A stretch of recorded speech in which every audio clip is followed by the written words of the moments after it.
I'd like to start this presentation over women in the third world with a story. According to an article in the New York Times, Saima Muhammad lived in Pakistan and she had a very hard life. Her unemployed husband beat her regularly. She had to send her daughter to live with other relatives because she couldn't afford to feed her. She was ridiculed by her family and she was continually buried by debt that her husband continued to rack up. She got pregnant and had another daughter, and that just worsened the treatment by her husband and family. There was talk that the husband was going to take another wife because she'd never be able to produce a son, which would have been more mouths to feed that they couldn't afford. When we think of gender inequalities, we often think of a woman receiving unequal pay for the same amount of hours. But if you look at the gender inequalities facing women in the third world, we find a very different and even disturbing problem.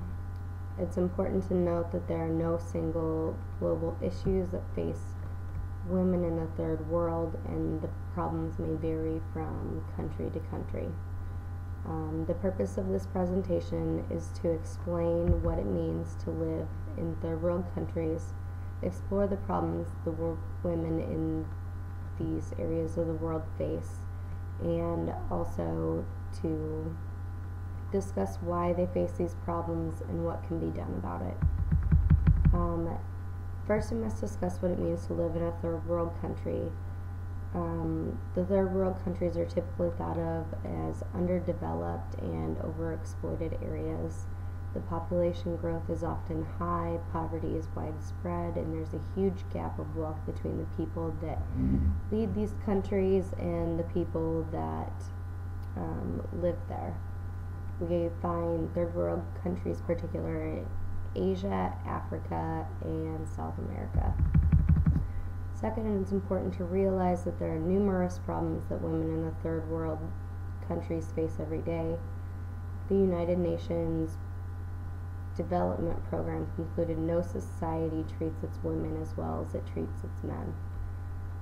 In many third world countries, women are unable to leave the house. In Pakistan, a woman must ask permission to leave her house, and the husband is free to deny her. In some countries, they're forced to wear restrictive veils and restrictive clothing, and if they're out in public, they're unable to ride a bicycle or drive. It's estimated that 1 in every 3 women is likely to be beaten, raped, or otherwise abused in her lifetime, and marital rape is condoned in some countries. Women are told that they are the reason that the rape took place, and they will probably not go to court over being raped. And then in some areas where there's war going on, the raping of women and children are a commonly used tactic that are used as weapons. It's estimated that 1 in 5 deaths of women may be linked to unsafe sex. Many of these people that are raped contract HIV/AIDS. Women that are unable to choose who they marry, and they are not allowed to divorce their husbands.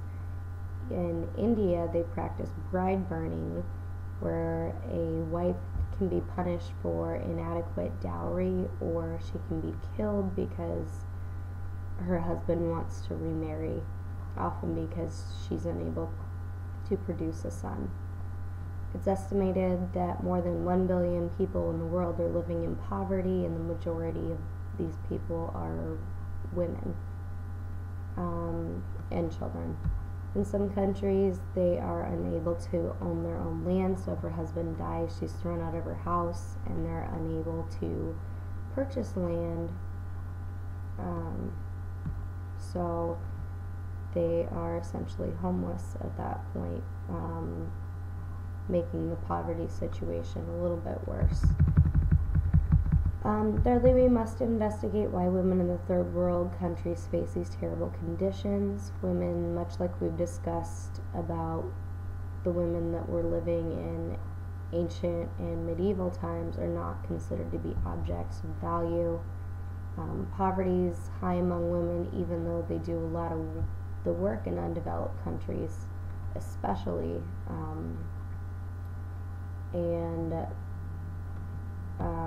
The cause of poverty is complex and may start with how women are viewed in these countries. In 2005, Stephen Lewis, who was the United Nations Special Envoy for HIV/AIDS in Africa, said, "The atmosphere of benign neglect compounded by the rooted gender inequality all adds up to a death sentence for countless millions of women in developing world. For whatever reason, we can't break the monolith of indifference and paralysis. Women are undereducated, marginalized, and undervalued in these nations, contributing to the wealth of issues that they face on a daily basis." And lastly, we must consider what can be done. It's important to keep in mind cultural sensitivity when we're trying to reach out and help these women. They cannot be seen as women of less than equal value of ourselves, and it's hard to address gender equality when it is completely entwined with the culture of these countries. There are hundreds of nonprofit group agencies that exist to help women in these third world countries.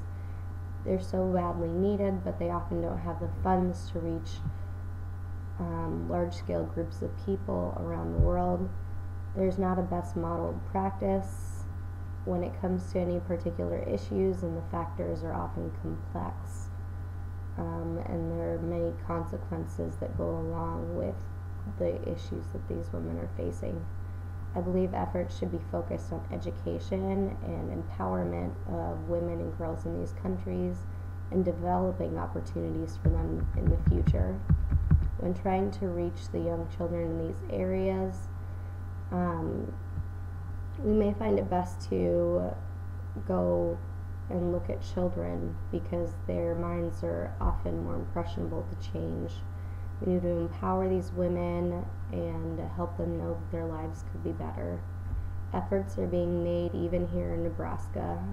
I might have an aunt who works for Educate Uganda, and they started their group here in Omaha, and it focuses on the education of impoverished children in Uganda, and they help provide school fees, build schools, provide educational materials, and help with that empowerment of these children and let them know that they can do, regardless of whatever their gender, that they can do anything they want to do as they grow up. This is just one example of many groups that help people living in these areas. It's easy for people in the United States to ignore these problems. As I've discussed third world countries, the issues facing these women in places, and why they face these issues and what can be done. Women around the world are beaten, raped, and unable to choose their husbands. They may not even be able to leave their homes. They live in poverty and are unable to feed themselves and their children. We cannot continue to ignore the conditions these women are living in. Instead, any help in any and every way possible must be provided. And in case you're wondering what happened to Seema, she signed up with a microfinance organization that lent money to the poor. She took out a $65 loan and bought beads and cloth. She built her embroidery business from the ground up, and she's paid off her husband's debt, and even hired people in the neighborhood to meet the high business demands. She lives with her 3 daughters and her husband, who treats her better, and she is able to send her girls to school in hopes that one day they will be able to attend college. It's amazing what she was able to do with little help from those more fortunate in life than she was. And I think that's an important reminder that people of the world need to focus on these people who are struggling and treated so deplorably.